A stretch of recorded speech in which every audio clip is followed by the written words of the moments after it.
네. 저 혼자 떠드는 것보다. 네. 네. 아까 그 리버럴이 이제 미국 좌익을 뜻한다고 그러는데 이게 어떻게 하다가 리버럴이 그렇게 됐죠? 자유가 자, 그러니까요.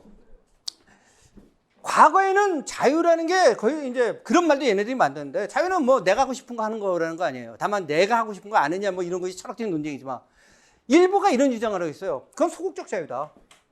소극적 자유. 그러니까 네거티브 리버티다. 포지티브 리버티를 해야 된다. 적극적 자유. 적극적 자유는 뭐냐? 아니 나는 돈 한 푼 없는데 내가 무슨 자유가 있어. 그러니까 나를 자유롭게 국가가 만들어줘야 된다. 그래서 이게 자유다. 그런데 이게 된 배경은 뭐냐면 설명 좀 드릴게요. 미국에서는 사회주의라는 말을 하기가 어려운 사회죠. 물론 이제 1920년대 같은 경우는 사회주의 운동이 조금 일어납니다만은 미국에서 사회주의 운동에는 거의 의미 좀 없어요. 그런데 미국 사회라는 것이 뭐 노동운동하는 것보다는 그냥 내가 가서 저 넓은 데에 가서 농주하겠다는 그런 분위기일 때 사회주의 운동이 안 돼요. 그러니까 사회주의 운동이 안 되는 속에서 그런 쪽의 성향을 가진 사람들이 자기를 소셜리즘이라고 얘기하기 힘드니까 나는 리버럴이다 라고 얘기를 하는데 그쪽이 중심이 돼서 그 용어를 가져가 버렸어요. 그래서 현재 미국에서 리버럴과 컨serva티브의 대결, 뭐 리버럴리즘 그랬을 경우엔 이쪽을 얘기하는 거예요. 그래서 이쪽은 뭐냐면 제가 뭐 복지, 국가가 다 해줘야 되고 그렇지만 뭐 섹스, 마약 이런 데서는 자유롭게 이게 리버럴이에요. 우리하고 조금 비슷하네요. 우리가 진보라는 걸 뺏겼듯이 여기도 리버럴이 편하고 감도 좋은 리버테리언. 그러니까 이제 리버테리안이라는 건 뭐냐면은 리버럴리즘이 이런 뜻을 굳어져 버리니까 나는 그게 아닌데 난 진짜 자유를 원하는 사람인데 뭐 이상한 것들이 자꾸 그러니까 리버럴리즘이라는 말을 못 쓰는 거 아니에요. 그러니까 그때 신조어로 만들어낸 거예요. 1950년대나 그 전에 있었는지 몰라도 리버테리안이즘이라는 말이 적어도 사회적으로 통일은 1950년대예요. 뭐 역사적인 기원에 대한 논란이 좀 있는데 그래도 뭐 우리나라에서는 그나마 소개도 안 됐고 미국 사회에서 알려진 건 50년대예요. 그러다가 이제 나중에 컨서버티즘은 더 뒤에요. 재미있는 게 컨서버티즘은 더 뒤인데 그건 다음 강의이기 때문에 여기 하지 않겠어요. 리버럴이에요. 그 리버럴이에요.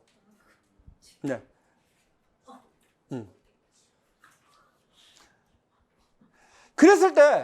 그래서 리버테리안이즘이라는 말을 쓰기 싫어하는 사람들, 그 진짜 자유를 원하는 사람들이 좋아하는 말이 하나 있어요. 클래시컬 리버럴이다.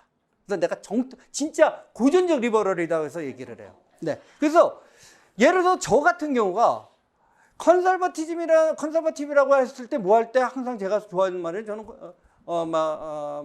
클래시컬 리버럴이다. 사실 컨서버티즘이란 건 뒤에 다다음 강의 때 얘기했지만 신을 믿는 클래시컬 리버럴일 가능성이 거의 높습니다. 미국에서.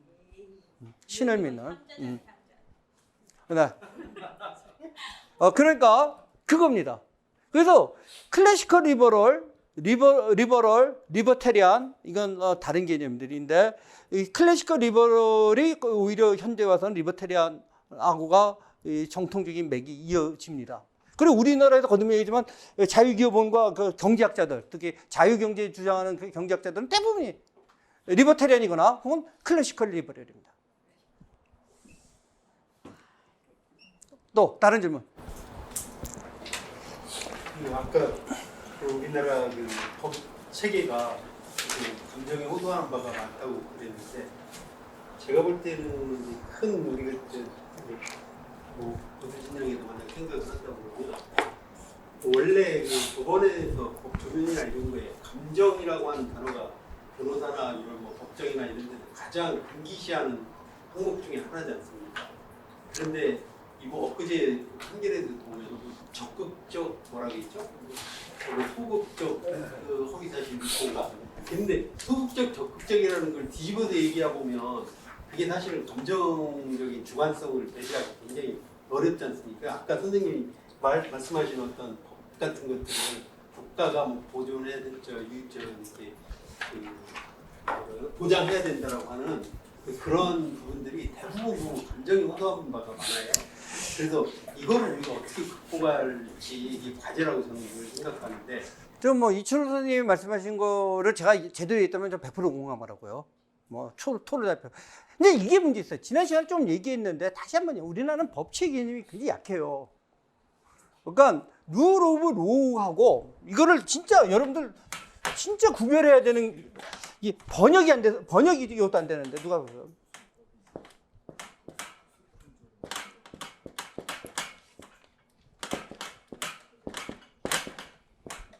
이거를 우리는 구별을 못 해요. 한국 사람들은. 법이 지배하는 거하고 법에 의해서 지배하는 건 다른 겁니다.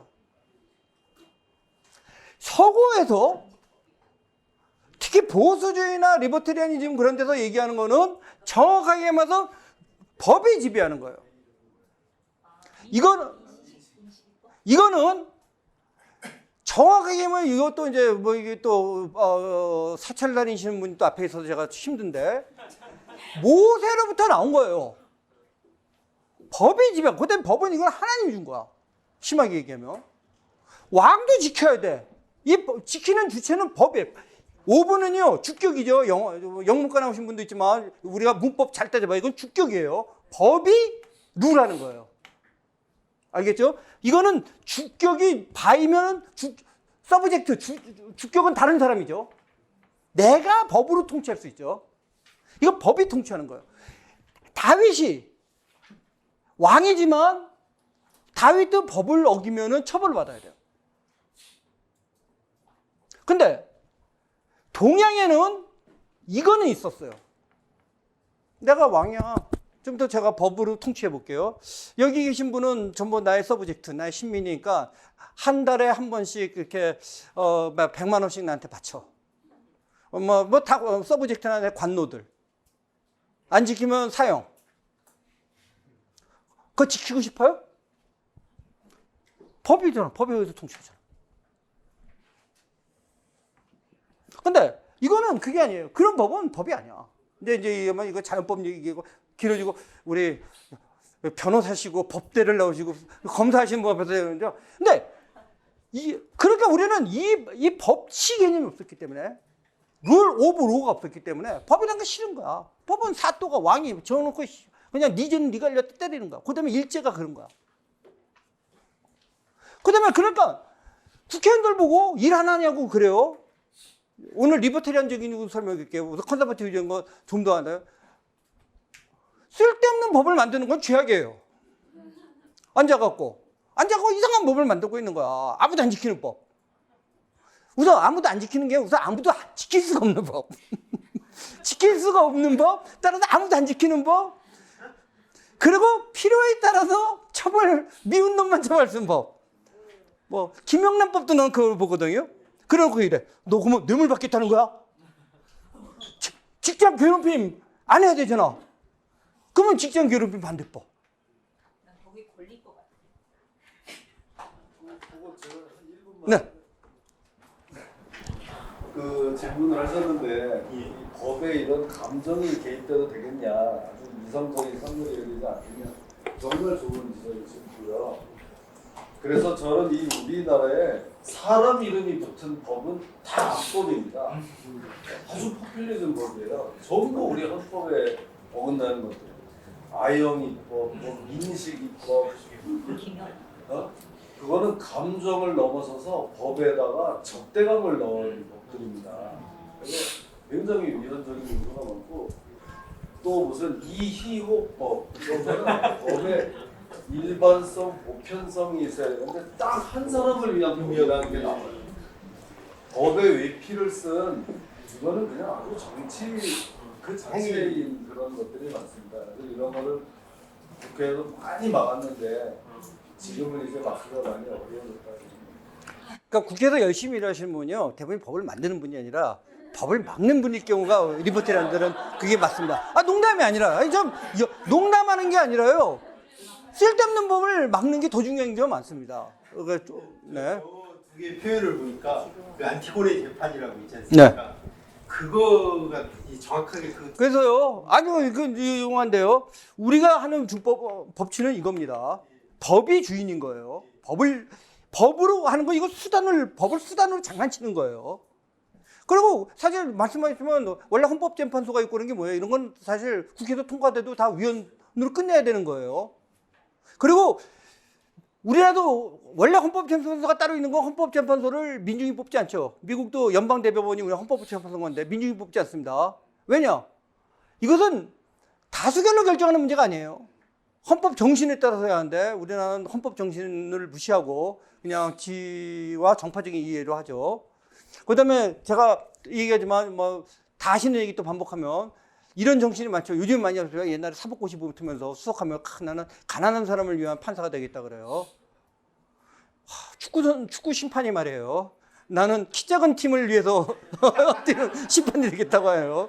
사실 판사는요, 가난한 사람을 옹호해도 안 되고 부자를 옹호해서도 안 됩니다. 법을 지키는 사람이어야 됩니다. 일종의 심판입니다. 근데 이런 소리를 해요. 물론 정상 참작이라는 게 있을 수 있다 말이에요. 그건 좀 다른 문제예요. 일단 원칙적인 판결에다가 여러 가지 또 법이라는 게 인간이 들어가니까 근데 이게 아니라 그냥 그쪽 편을 들겠다 그래요. 근데 우리는 그 박수를 쳐요. 야, 가난한 사람을 위한 판사가 된다고 좋아해요.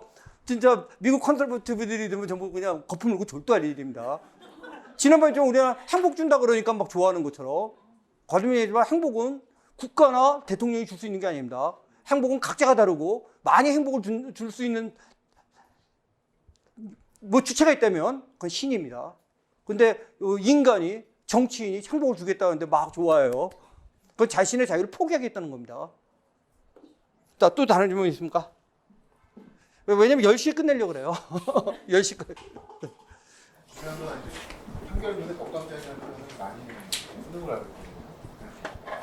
법감장이라는 표현을 많이 쓰고 있고, 그리고 법감장이라는 건 법조문에서 어느 강력도 방안일 수 있고, 민주 특수에 그거에 따라서 그게 얼마나 방해를 가고, 지금 같은 상황에서 좀 나쁜 방해를 가고, 근데 법감장이라는 표현을 많이 쓰더라고요. 너무 불리라만 생각하는 것도 좀 팩트 동의하는 거. 근데 이제 요 문제 있는 것 같아요. 제가 뭐 나중에 이 오늘 자유라는 거를 아까 이제 리버티를 강조한 게 뭐냐면요. 이렇게 하면 이제 리버럴들은 소셜리스트 물론 리버럴들 팔떡 뛰는 얘기 하면요. 사실상 이 컨서버티브 심지어 리버테리안도 대부분이 자유를 얘기할 때 뭐냐면은 이 민주공화국을 이룰 수 있는 건 시티즌인데 우리나라 시민이라는 게 도시에 사는 사람을 얘기하는 게 아니라 이것은 정치적 권리를 행사할 수 있는 사람인데 이 시티즌이라는 전제는 이 사람들이 자유인이 돼야 되는 거예요. 근데 자유인이 아닌 사람한테까지 사실은 우리 정치를 하는 걸로 확대되면서 지금 아까 이런 논쟁이 나온다고 봅니다. 그러니까 예를 들어서 지금 뭐 그냥 감정에 휩쓸려서 지금 정치 투표를 찍는 사람 게 많죠. 그다음에 뭐 과연 지금 정강 정책을 보고 찍는 사람이 있는지 별로 그냥 뭐 예쁘니까 찍고 뭐 잘생겼으니까 찍고 그다음에 뭐 그러니까 이제 연예인 같은 사람이 이제 정치하고 근데 또 어쩔 수 없는 거예요. 현대 정치는 이제 그렇게 갑니다. 나중에 이제 레이건 얘기 나오지만 레이건과 이제 가장 위대했던 거는 굉장히 뛰어난 커뮤니케이터였죠. 이제 그 커뮤니케이터 하는 거를 이 컨서버티브도 배워야 돼요. 이제 그 배우는 과정을 여러분 공부할 겁니다. 이제 어저께 오늘은 거의 서문이에요, 서문. 이제 몇 가지 개념들 배우는. 지금 선생님 말씀을 제가 끊어서 죄송한데, 네. 다만 지금 우리 그러니까 이제 저는 이렇게 생각을 해요. 법은 함부로 만들면 안 되고 일단 만들면 정말 지켜야 되고 진짜 어기면 처벌해야 된다고 봐요. 근데 김영란법 같은 경우 지킬 수 없는 법을 만들어 놓고 지키라 그래요. 그리고 결국은 아무도 처벌도 안 해. 그러다가 이렇게 다 먼지 쌓여있다가 미운 놈이 있으면 얘 뒤져갖고 그거 하나 봐. 이게 법입니까? 그건 법이 무시당하는 거예요. 대신 법은 진짜 함부로 만들면 안 되지. 만들면 지켜야 돼요. 그리고 안 지켰으면 처벌을 받아야 돼요. 저희 제 생각입니다. 근데 제 개인 생각이 아니라 적어도 지금 많은 현대 컨서버티브들이 이렇게 생각합니다. 네. 머레이 러스버드하고 케이토하고 같이 말씀하셨는데 케이토는 머레이 러스버드는 굉장히 싫어했고 그래서 이제 케이토에서 나눠져갖고 그 미제스 연구소로 이제 지금 현재 나눠져서 지금 너무 서로 진짜네 가짜네 하면서 아니, 그러니까 지금 말씀하시는 요지는 알겠는데, 그러니까 로스버드 같은 경우는 보면은 이제 그 반전 데모 할 때도 그 반전 데모대들랑 같이 끼워갖고 뭐 이렇게 뭐 체게바라 모자 같은 거 쓰고 다니고 뭐 거의 히피처럼 하고 다니고 그래갖고 속된 말해서 이 컨서버티브들은 완전히 고개를 돌리고 이 리버테리안도 좀 점잖은 리버테리안들이 싫어하죠. 그래서 케이토 연구소는 지금 말씀하신 것처럼 로스바트 같은 데는 아니지. 굉장히 좀 점잖은 리버테리아니즘이죠. 그래서 또 로스바드는 또 뭐 왔다 갔다 하는데 로스바드는 워낙 이제 좋게 말하면은 뭐 자유로운 영혼이라서 또 왔다 갔다 하죠. 그래갖고 또 딴 연구소 만들고 해서 거기 동격은 아닌데 제가 말하는 넓으면서 지금 현재 존재하는 리버테리안 넓은 운동의 범위 안에 그래도 좀 합리적인 정책을 내놓는 리버테리안 싱크탱크가 있다면 저는 케이토라고 보고, 물론 또 거기서도 논쟁이 있어요. 심한 경우에 밀턴 프리드만의 아들이 있거든요. 밀턴 프리드만 아들 저는 인터뷰되었어요. 그 사람은 자기 아버지가 소셜리스트라고.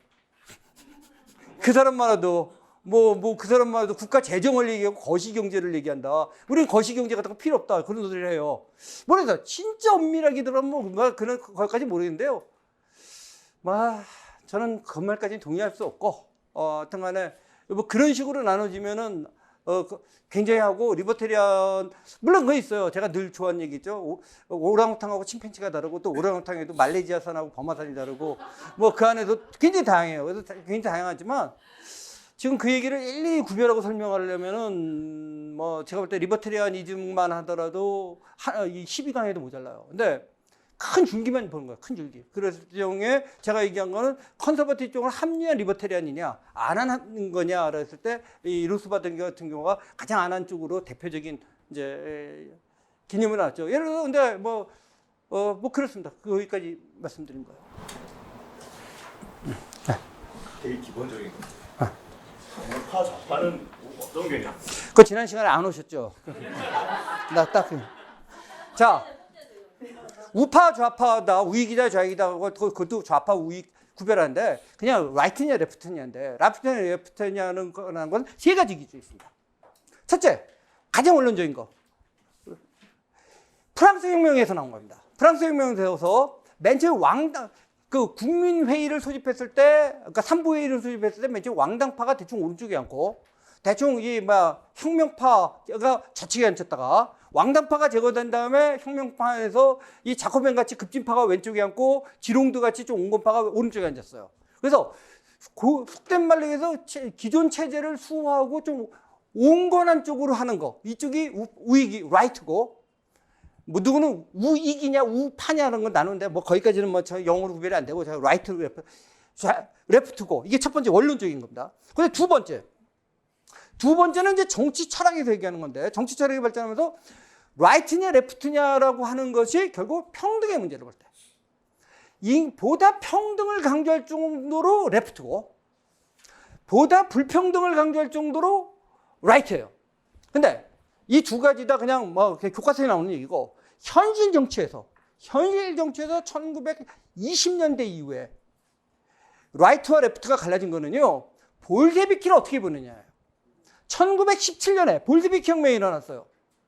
사회주의 혁명을 처음 했어요.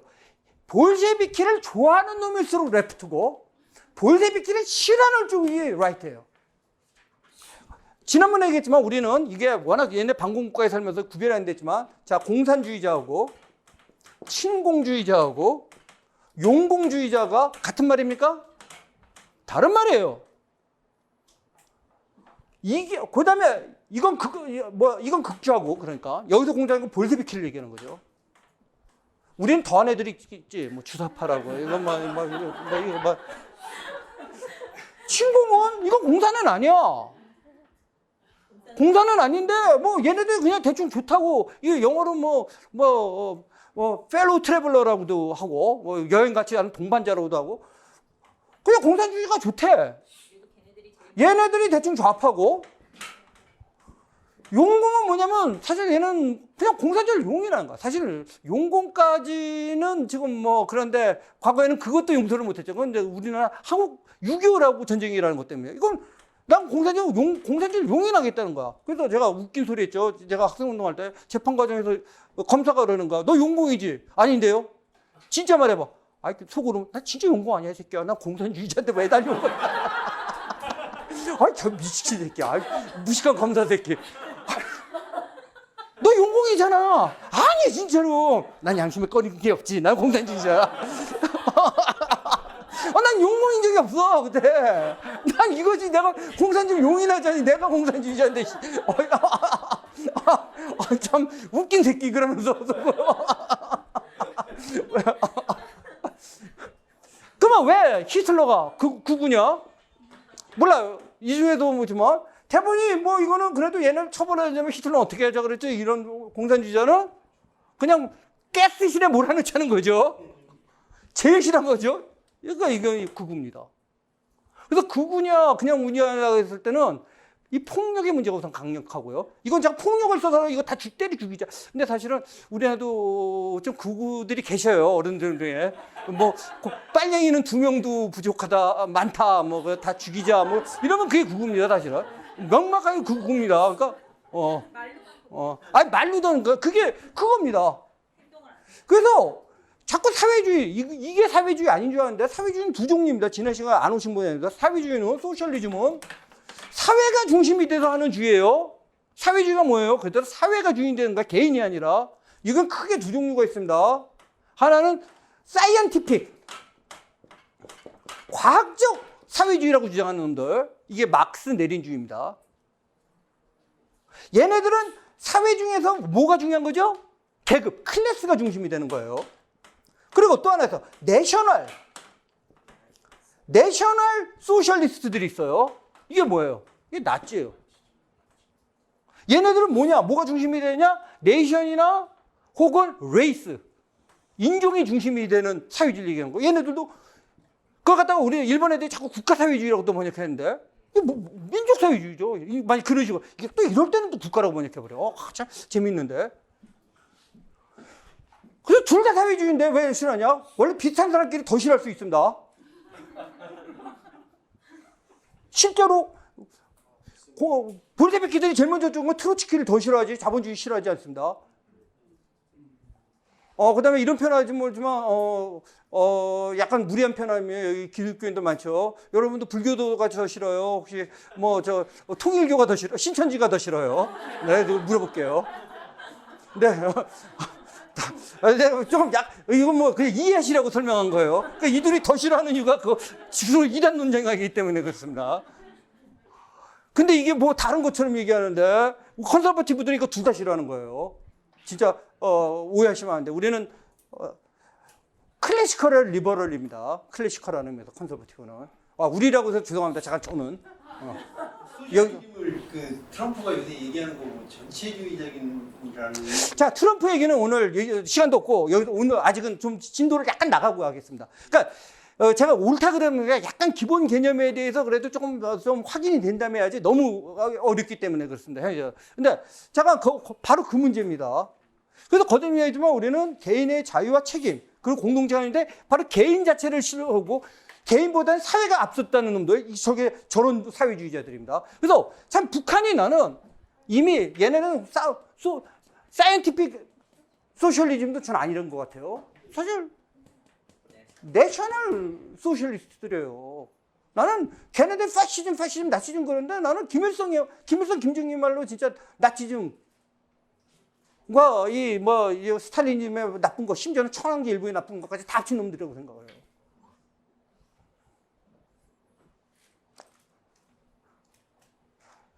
우리가 히틀러 총통이라고 번역하지만 그거는 뭐 또 일본 애들 이상하게 번역한 거 퓨일러 아니에요?